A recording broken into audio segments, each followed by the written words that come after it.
आइए शुरू करते हैं आज की क्लास में। हम लोग जैसे कल अर्थशास्त्र में चैप्टर नंबर 8 हम लोगों ने चर्चा शुरू किया था, और चैप्टर नंबर 8 में हमने उत्पादन फलन एक साधन के पैमाने के प्रतिफल चैप्टर को हम सबने पढ़ना शुरू किया था। इस क्रम में उत्पादन क्या है और उत्पादन की कौन कौन सी धारणाएं हैं, कुल उत्पादन, सीमांत उत्पादन और औसत उत्पादन को हम सबने पढ़ा था। उम्मीद है आप सबको कल वाला बात याद होगा। इस क्रम में एक छोटा सा प्रश्न आप लोगों से मैं कर लूं, ठीक है? हाथ उठाएंगे, जिनसे इच्छा होगी मैं पूछ लूंगा। प्रश्न मौखिक है। यदि कुल उत्पादन दिया हुआ हो तो औसत उत्पादन निकालने के लिए हम क्या करेंगे? कुल उत्पादन यदि दिया हुआ हो तो औसत उत्पादन ज्ञात करने के लिए हमें क्या करना होगा? बताएगी? किससे भाग देंगे? सही बात है, भाग देंगे, एकदम सही बोली, लेकिन किससे भाग देंगे?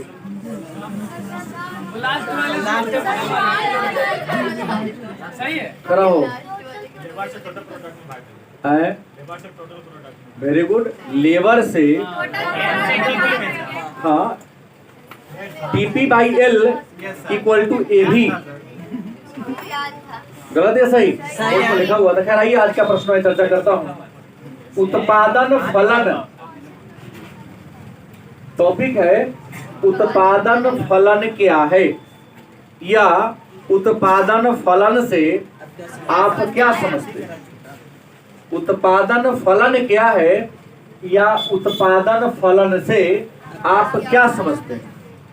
बड़ी आसान उत्तर है, केवल ये और ये उपादानों एवं उत्पादनों शब्द के अर्थ को जान ले। 2 नंबर का प्रश्न पूछता है उत्पादन फलन क्या है, तो उत्तर होगा उपादानों एवं उत्पादनों के फलनात्मक संबंध को, उपादानों एवं उत्पादन के फलनात्मक संबंध को हम उत्पादन फलन के नाम से जानते हैं। मन में एक प्रश्न होगा कि सर उपादानों और उत्पादनों का मतलब नहीं समझे ना। उपादानों और उत्पादन का मतलब क्या होता है, तो आपको बता दे। उपादानों का मतलब हुआ और उत्पादनों का मतलब हुआ कि उत्पादन के साधन क्या है? उत्पादन के विभिन्न साधनों के प्रयोग करने से जितनी मात्रा में उत्पादन होता है, उत्पादन के साधन और उत्पादन मतलब उत्पादन के किस साधन का हमने कितना प्रयोग किया तो उत्पादन कितना बढ़ा, इस दोनों के बीच के रिलेशन संबंध को बताने वाला जो नियम है उत्पादन फलन कहलाता है। मतलब एक लेबर में कितना उत्पादन होता है, लेबर की संख्या बढ़ा दिए, उत्पादन कितना बढ़ गया। वही कहा उपादान और उत्पादनों मतलब उत्पादन के साधन के उपयोग से उत्पादन में कितना परिवर्तन या बदलाव हो रहा है, उसी को हम फलनात्मक संबंध को तो आप जानवे करते हैं कि उत्पादन के साधन का कम प्रयोग करेंगे तो उत्पादन क्या होगा, और उत्पादन के साधन का ज्यादा प्रयोग करेंगे तो उत्पादन भी। इस दोनों के जो फलनात्मक संबंध है उसी को हम उत्पादन फलन के नाम से। फिर एक प्रश्न आपसे आ सकता है, उत्पादन फलन की मान्यता क्या है? प्रश्न कहता है कि उत्पादन फलन की मान्यता क्या है? तो पहला, इसका संबंध निश्चित समय अवधि से है। उत्पादन फलन की मान्यता क्या है, मतलब शर्त क्या है? तो उत्पादन फलन की पहली शर्त है कि उत्पादन फलन का संबंध निश्चित समय की अवधि से। अगर समय की अवधि अनलिमिटेड हो जाएगी तो उत्पादन फलन का कोई महत्व नहीं रहेगा। बात वही है कि एक बार बैठते हैं, क्या वाल्मीकि 8 रोटी खा लेते हैं, 3 खाते हो, ठीक है 3 रोटी खाता है, लेकिन अगर माँ रोटी पकाती जाए, घी में लपेटती जाए, गोल बना के और टहलते हुए घूमते हुए खाए तो दिन भर खाते रहेगा, पेट नहीं भरेगा। क्या जी? नहीं भरेगा। तो वही हुआ कि इसका संबंध निश्चित समय की, एक निश्चित समय, अगर समय का कोई बाउंडेशन न हो तो नियम लागू नहीं होगा। सभी उत्पादन अल्पकाल में ही बदला जा सकता, सभी उत्पादन अल्पकाल में नहीं बदला जा सकता। अल्पकाल मतलब छोटी अवधि। हमने कहा कि समय के 3 वर्ग हैं, अति अल्पकाल, अल्पकाल और दीर्घकाल। समय को कितने वर्गों में बांटा गया है? टाइम को 3 वर्गों में बांटा गया है। अति अल्पकाल बहुत छोटा समय, अल्पकाल थोड़ा उससे बड़ा, दीर्घकाल थोड़ा बड़ा। क्या लिखा? दूसरी बात, सभी उत्पादन अल्पकाल में नहीं बदले जा सकता। क्या भूमि को बदल सकते हो? नहीं। मशीन को बदल सकते हो? भवन को बदल सकते हो? नहीं। कच्चा माल लेबर बदल सकते हो? इसमें क्या सभी कुछ, सभी कहने का मतलब नहीं, कुछ बदला जा सकता है। सभी सिद्ध कर रहा है कि उत्पादन फलन अल्पकाल में उत्पादन के कुछ साधनों को बदला जा सकता है, सभी को नहीं बदल सकता है। सभी मतलब भूमि नहीं बदल सकते हो, बिल्डिंग नहीं बदल सकते हो, क्या लेबर बदल सकते हो भाई, कच्चा माल तो बदल सकते हो, लेकिन क्या सबसे बदल सकते हैं? इसलिए कहा। तीसरा, दीर्घकाल में सभी साधन परिवर्तनीय होते हैं। दीर्घकाल मतलब बहुत लंबा अवधि, दीर्घकाल मतलब बहुत लंबा अवधि, 3 साल से 5 साल के बीच में। भाई यहाँ बिल्डिंग क्या,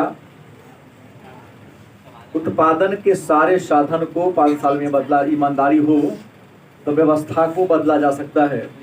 फिल्म में दिखाया कि 24 घंटा मुख्यमंत्री नायक फिल्म में व्यवस्था को बदल दिया। ये मन की बहम है कि उसने छोड़ा, उसके कमी को मैं देख रहा हूं।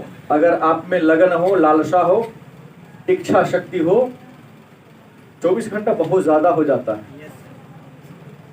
गलत सही? सही है। एक मीटिंग में एक स्टेटमेंट जारी करके, एक ऑर्डिनेंस जारी करके सारी व्यवस्था को रातों रात बदला जा सकता है।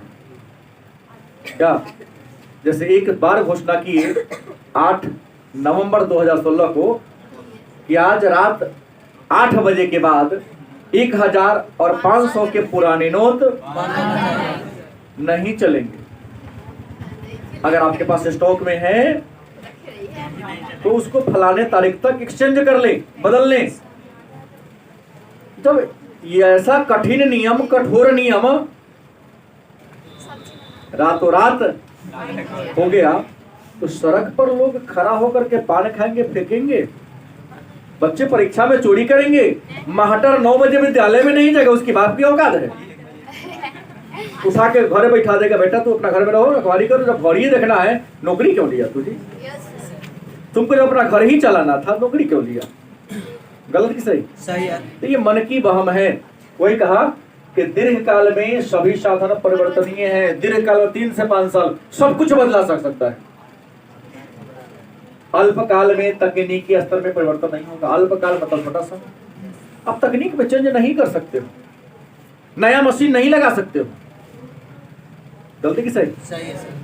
क्योंकि आपको जरूरत है, उसके यहाँ पहले से ऑर्डर है, पहले वाले ऑर्डर को पूरा करना होता है, बाद वाले को बाद में देखा जाता है। तो ये उत्पादन फलन की 4 मान्यताएं हैं, 4 शर्तें हैं।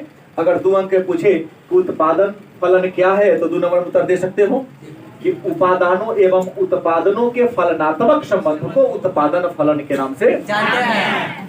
दूसरा, उत्पादन फलन की मान्यता क्या है, तो आप इस चारों को लेकर के 2 अंक अर्जित कर सकते हो। तीसरा प्रश्न आता है, उत्पादन फलन की विशेषता क्या है? तीसरा प्रश्न आपके सामने आता है, उत्पादन फलन की विशेषता क्या है? यदि आपके हाथ में पुस्तक है तो 81 नंबर पेज में देख सकते हो। उत्पादन फलन की पहली विशेषता है कि उत्पादन फलन उत्पत्ति के साधनों एवं उत्पादन के भौतिक मात्रात्मक संबंध को बताता है। उत्पत्ति के साधन हमने कल कहा था, उत्पत्ति के साधन खरो यादव जी। उत्पत्ति के कितने साधन है? नहीं ये बोलेगा ना यादव जी हैं। ऐ तो इधर आओ, इधर आओ, कब जाने तो खड़ा रहेगा 2 घंटा, तब जी आएगा। कोई दिक्कत? हम ना जानते हैं, गलत है, तू खड़ा हो। कल बताए थे। हाँ, उत्पत्ति के कितने साधन? 3 है। किसी तुम्हारे अपने पास सो बोलो, वाल्मीकि सिंह। उत्पत्ति के वेरी गुड 5 साधन है, भूमि, श्रम, पूंजी, साहस और संगठन। मैंने बताया था, रुपेश के उधर जाया था। हाँ ठीक नहीं, हम खड़ा होकर पढ़ा रहे थे, हमारा चेला कैसे खड़ा होगा 2 घंटा? हम नाम है। तो हमने कहा कि क्या कहा, उत्पादन फलन की विशेषता क्या है? तो पहली विशेषता लिखा, उत्पादन फलन उत्पत्ति के साधनों एवं भौतिक मात्रात्मक संबंधों को बताता है। उत्पादन के साधन मतलब भूमि, पूंजी, श्रम, साहस और संगठन, और उसके प्रयोग से जो भौतिक वस्तु बन गया है। भाई हम बचपन में काढ़ा के पेन बना करके, नीबला पेन बनाकर सवाल लेकर लोग विद्यालय में जाते थे, उसमें इंक बोल बोल के लिखा करते थे। आप लोग नहीं, इस सौभाग्य को आप लोगों ने नहीं प्राप्त किया है। ये सौभाग्य हम लोगों को मिला है बोरा बिछा के बैठने का। आपके जन्म के बहुत पहले हम तो बीए कर लिए थे। अब तो हाँ सही बोल रहा हूँ, गलत क्या बोल रहा हूँ? आप जब जन्म लिए तो तक मैं ग्रेजुएशन कर चुका था। तो प्रश्न ये है कि भौतिक जो वस्तु बनता है उत्पादन के विभिन्न साधनों, भूमि, श्रम, पूंजी, साहस, संगठन के प्रयोग से जो भौतिक वस्तु बनता है उसके संबंध को बता। दूसरा, उत्पादन फलन में उपादानों एवं उत्पादन की कीमतों में कोई समावेश नहीं होता है। मतलब कहा उत्पादन फलन में उपादानों एवं उत्पादनों, याद रखिएगा, उत्पत्ति के उत्पादन के जिन साधनों का प्रयोग करते हैं उनसे जिस वस्तु का निर्माण होता है उसके और उसकी कीमत में कोई संबंध नहीं होता है। गलती किस है? सही है। उसका कीमत कुछ और होता है, अब बनने वाले का कीमत कुछ गलत किस है? कोई रिलेशन यहाँ नहीं होता। तीसरा, उत्पादन फलन स्थिर तकनीक दशा पर आधारित है। उत्पादन का जो फलन स्थिर तकनीक स्थिर रहेगा तभी नियम लागू होगा। विशेषता है तकनीक बदल गया, नियम कानून सारा क्या हो जाएंगे? बदल जाएंगे। 5वां नियम कहता है, जब फर्म अपने उत्पादन फलन के कुछ उपादानों को, कहता है एक कंपनी, एक कारखाना अपने उत्पादन के कुछ साधनों को क्या रखता है? स्थिर रखता है। तो उत्पादन के प्रक्रिया में जितने भी साधन है वह 2 प्रकार के होते हैं, स्थिर साधन, दूसरा परिवर्तनशील साधन। मतलब स्थिर साधन को स्थिर रखो, अब बदलने वाले साधन को उत्पादन में बढ़ोतरी तो होगी। तो ये उत्पादन के साधन के और भी अनेक सारी विशेषताएं हैं। बैठ जाइए। अब उत्पादन फलन, अब लाज नहीं लगा आपको? तई को शर्म नहीं लगा? गांव में कहावत है, निर्लाज भंटा के दुनू ओरी डंटा। तो सर दिया नहीं खड़ा कर, कहा सर 2 घंटा होगा? शर्म करो। उत्पादन फलन के प्रकार आपको बता दे तो उत्पादन फलन के 2 प्रकार हैं। कितने प्रकार हैं? 2। पहला है परिवर्तनशील अनुपातों का नियम। पहला क्या है? परिवर्तनशील अनुपातों का नियम, जिसे अल्पकालीन उत्पादन फलन के नाम से भी जानते हैं। परिवर्तनशील अनुपातों का नियम, जिसे अल्पकालीन उत्पादन फलन के नाम से।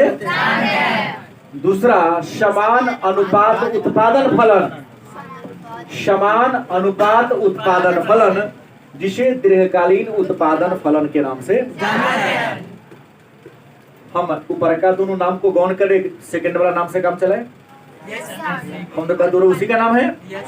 अगर आपसे प्रश्न करता हो अल्पकालीन उत्पादन फलन क्या है या दीर्घकालीन उत्पादन फलन क्या है,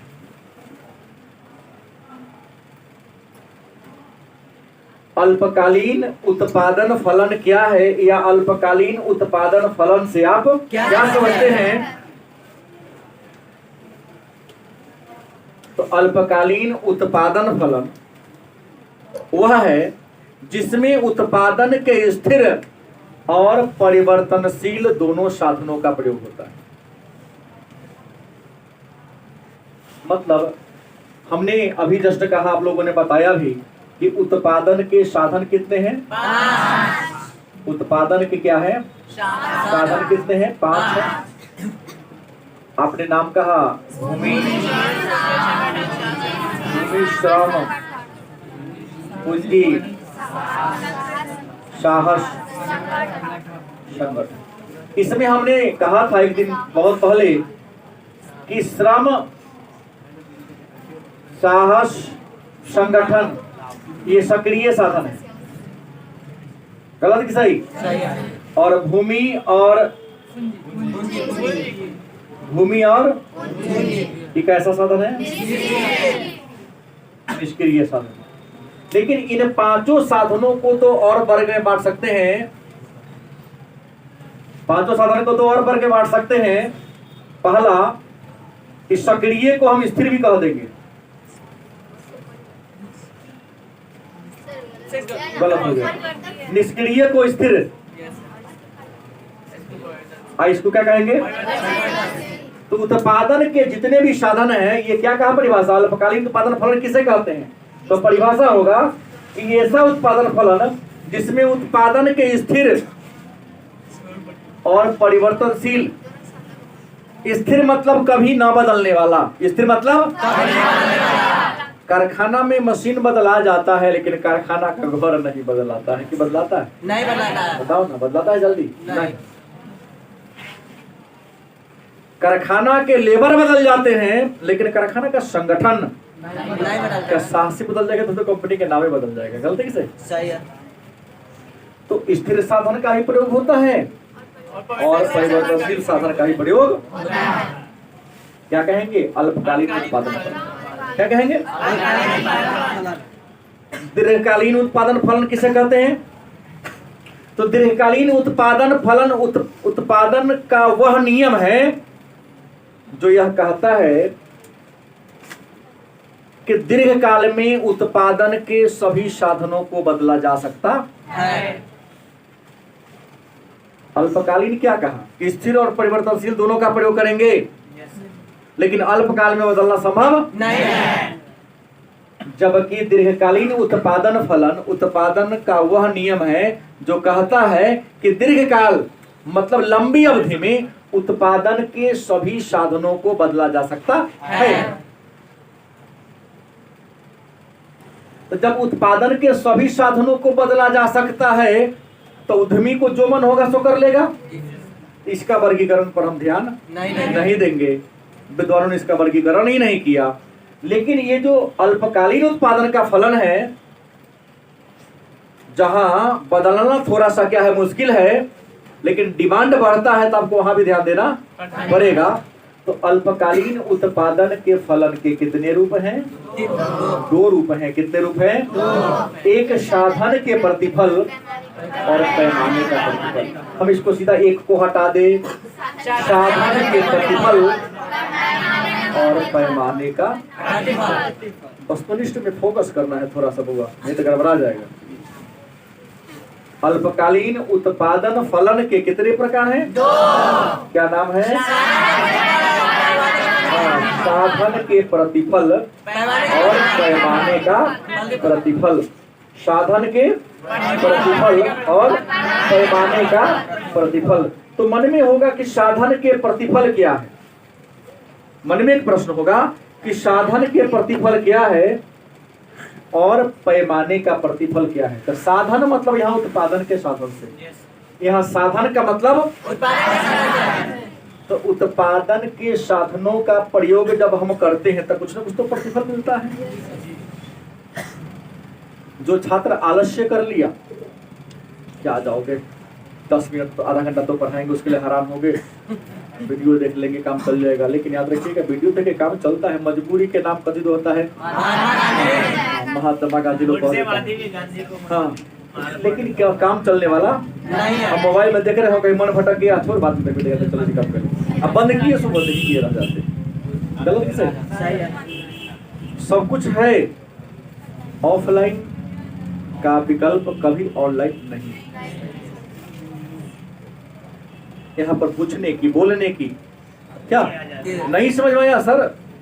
यहाँ सब कुछ आजादी है। अगेन अगेन एक बार और चलते रहे, लेकिन एक दो बार ही, ऐसा नहीं कि उत्पादन के कितने साधन हैं। जिस दिन से फर्स्ट चैप्टर किए 8वां नंबर पहुंच गए, लेकिन उत्पादन के साधन उनको पता नहीं। ये तो बात वही हो गई। एक पुरुष भुलक्कड़ थे, बाजार में घूम रहे थे, पत्नी को साथ लेके आए थे, मार्केटिंग कराने हाथ से छूट गई, घूमते आए तो बहन जी आपको हम कहीं देखे हैं।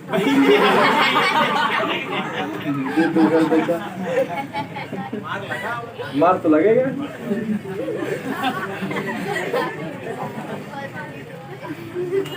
आप पर ही बोला हूँ, बेशर्म की तरह हंसते हो, याद कर क्या हो? जोन जी जो ड्राइवर डरा गया वो है, उगने पर चलेगा कहानी। इसलिए याद करके आओ। हाँ, मजाक के पात्र नहीं बनना है तो याद करके आना है, ठीक? हाँ। साधन के प्रतिफल, उत्पादन के विभिन्न साधनों का उपयोग करने से, यूज करने से, प्रयोग करने से जो हमें प्रतिफल प्राप्त होता है, मुनाफा जो प्राप्त होता है, उत्पादन में जो बढ़ोतरी होती है, क्या कहेंगे? क्या होता है? पैमाने। क्या है? पैमाना को अंग्रेजी में कहते हैं स्केल। देहाती भाषा में लोग पैमाना को अंग्रेजी में क्या कहते हैं? स्केल। हम लोग बचपन में पढ़े तो कहते पटड़ी।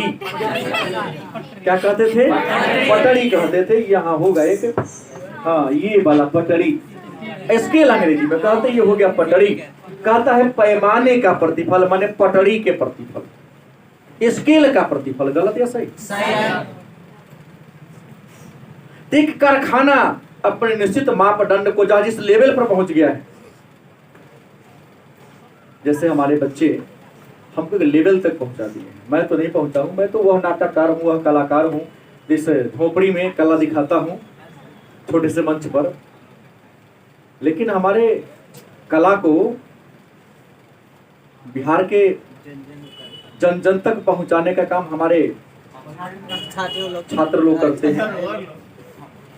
अब ऐसे ऐसे धरोहर होंगे तो बोरा बनवा के हमको घर लौटा देगा। सही बोल रहा हूँ? आराम भी करना चाहिए। मतलब इस श्रेणी में है कि हम बंद करके चल जाए घरे। पापा का ना 5 बीघा लिख देंगे मेरे नाम पर, हम घरे बैठेंगे। पैमाने के पर जिस लेवल पर पहुंच गया है, देखिएगा युद्ध में बाबर, एक प्रश्न पूछा कि पानीपत के युद्ध में बाबर की सफलता और इब्राहिम लोदी के पराजय का सबसे बड़ा कारण क्या था? याद रख लो कि बाबर के पास खोने के लिए कुछ नहीं था। बाबर के पास खोने के लिए कुछ नहीं था, और इब्राहिम लोदी के पास प्राप्त करने के लिए कुछ नहीं था, जो बहुत सेव करके लड़ना था। ये आतंकवाद या गुंडा बड़ी मारना आसान है इसको, लेकिन फिर भी इतना पुलिस के बीच से गुंडा निकल गया है। देखना पीछे कारण है, पुलिस के हाथ बंधे हुए हैं। लेवल बना के रखना, ईसरीचा जनता है, जनता को क्षति नहीं होना चाहिए। और गुंडा तो बदमाश उड़ाता ऐसे भी है, तो जिसको चाहे जैसे ये कर सकता है। आतंकवादी की गलती की सही। और पुलिस, हमारा आर्मी जब गोलीबारी का देखती है कि एक दोषी को मार 100 निर्दोषी बच जाए, एक निर्दोष बचे को बचाने के लिए 100 दोषी भाग जाए तो कोई दिक्कत नहीं, एक निर्दोष नहीं मारना चाहिए। गलत की सही? नहीं, तो पुलिस के पास तो वो पावर है, अब वो निशाना हमारे आर्मी के पास किसी को कुछ कर सकता है, लेकिन इसके हाथ बंधे की जनता को लगेगा ये वो, तो मीडिया वाले तुरंत हल्ला गुला पेपर नहीं। तो जो लेवल पर पहुंच जाते हैं, समाज में जिसका मान मर्यादा प्रतिष्ठा है, वैसे ही कंपनी लेवल पर होता है। तो कंपनी अपने लेवल को, स्तर को, हमने कहा पटरी, इस स्तर को बनाए रखने के लिए, गलती की सही? सही है। यहाँ तो साधन को बनाया, हमको लाभ तो होबे करेगा, कोई घाटा नफा की कोई इलाज नहीं है। पैमाने का प्रतिफल, मैं एक मार्केट में प्रतिष्ठा बना लिया हूँ, एक लेवल को प्राप्त कर लिया हूँ। उस लेवल को प्राप्त करने के लिए जो हम संघर्ष करते हैं, जो तो उत्पादन के तकनीक में सुधार करते हैं, जो गुणवत्ता में सुधार करते हैं, क्या कहलाएगा? पैमाने। अब तब हमको जो लाभ मिलता है, क्या मिलता है? गलत कि सही? सही है। जैसे बहुत से लोग बहुत ज्यादा विज्ञापन करते हैं, ये लोग कहा कि सर आप भी कर लीजिए ना, उससे क्या कि खराब लगता है करने में। उदाहरण आया, हमारे मित्र लोग कहते हैं कि भाई बड़ा बड़ा कंपनी प्रचार करता है, डाबर च्यवनप्राश है, एक्सल है, सब प्रचार करता है, उसमें हमें अंतर है क्योंकि बहुत इंटरनेशनल लेवल पे पहुंच गया है। उसमें हमें क्या है? अंतर है। हम एक ही बात को मान के चलते हैं कि जितने हैं जाएंगे उतना दे के चले आएंगे।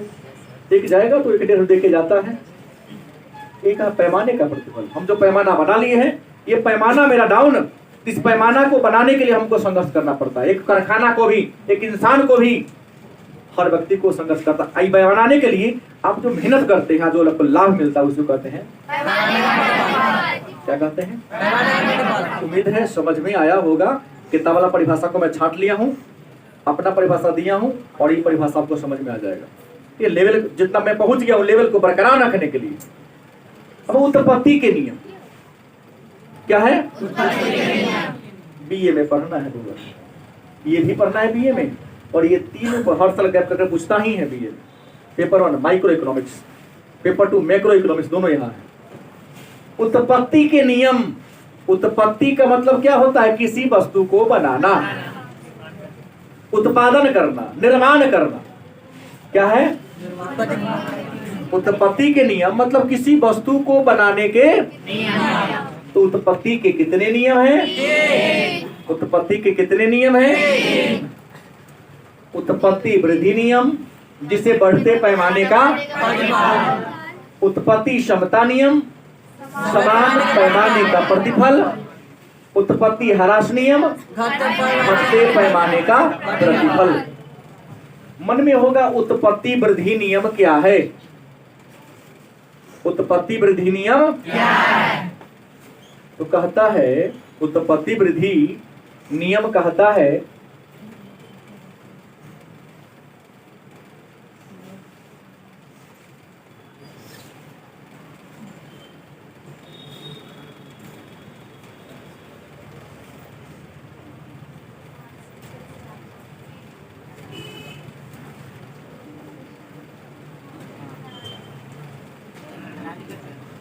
Input output.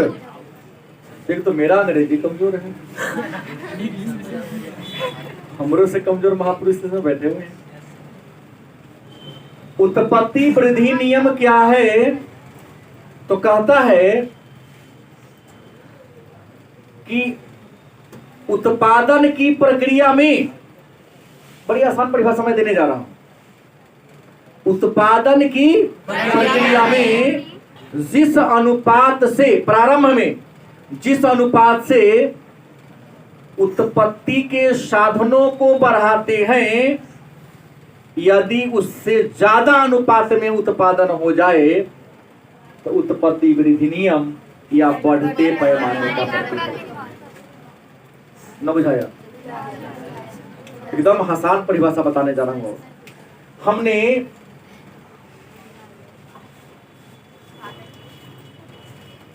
लागत बढ़ाया 10%,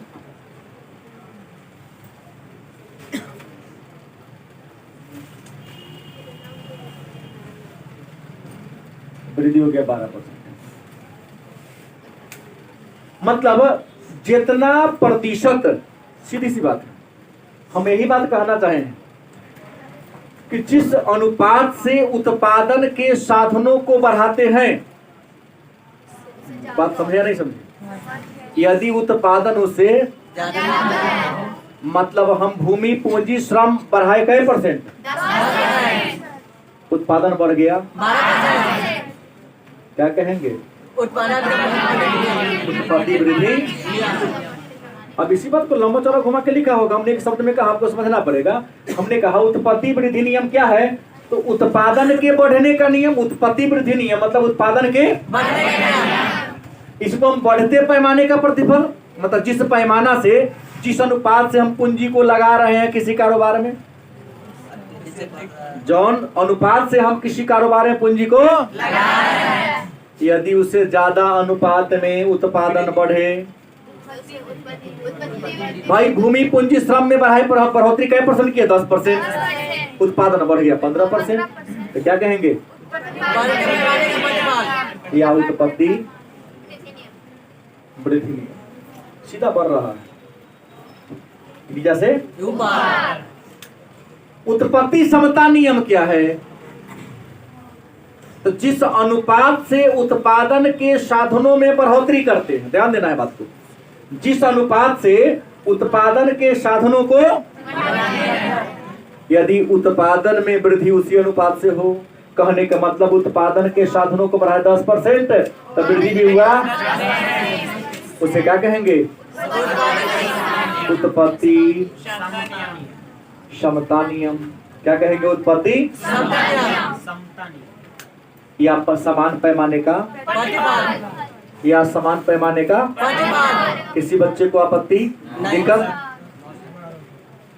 हमने कहा कि जिस अनुपात में उत्पादन के साधनों की मात्रा में बढ़ोतरी करते, जिस अनुपात में उत्पादन के साधनों की मात्रा को बढ़ाते हैं, यदि उसी अनुपात में उत्पादन में बढ़ोतरी हो, न बोले भूमि पूंजी श्रम सब में बढ़ा 10%, उत्पादनों बढ़ गया 10%, क्या कहेंगे?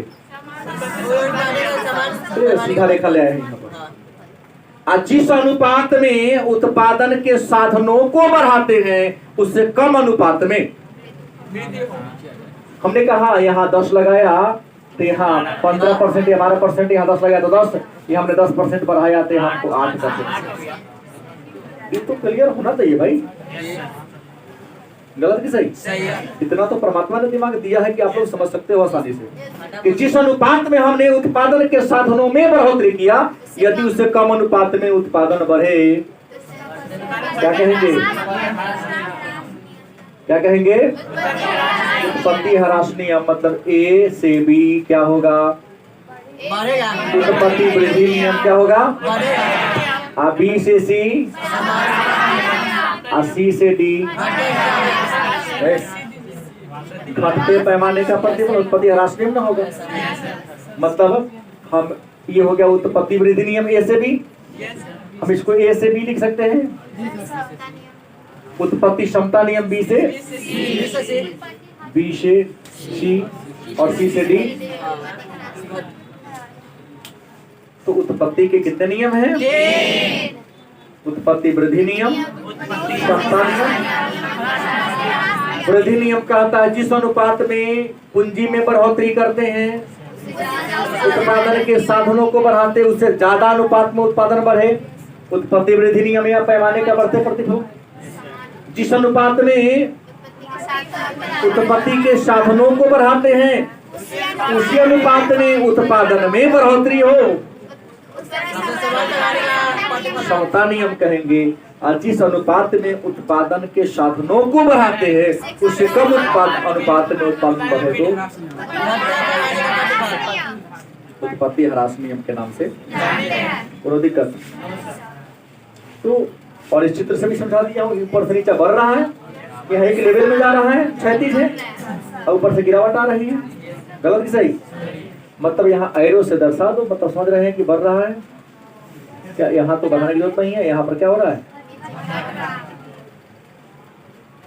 यहाँ दर्शा देंगे तो यहाँ से यहाँ तक हो गया वृद्धि नहीं है, लेकिन बराबरी में जा रहा है। यह से समता नियम हो गया, नीचे से क्या हो गया? ह्रास नियम हो गया। ठीक है, उम्मीद है 2, 4, 6, 8, 10, 12, 14, एक ये लिखा नहीं, 16 नंबर का प्रश्न है। एको ने प्रश्न पूछेगा, 2 नंबर का भी आएगा तो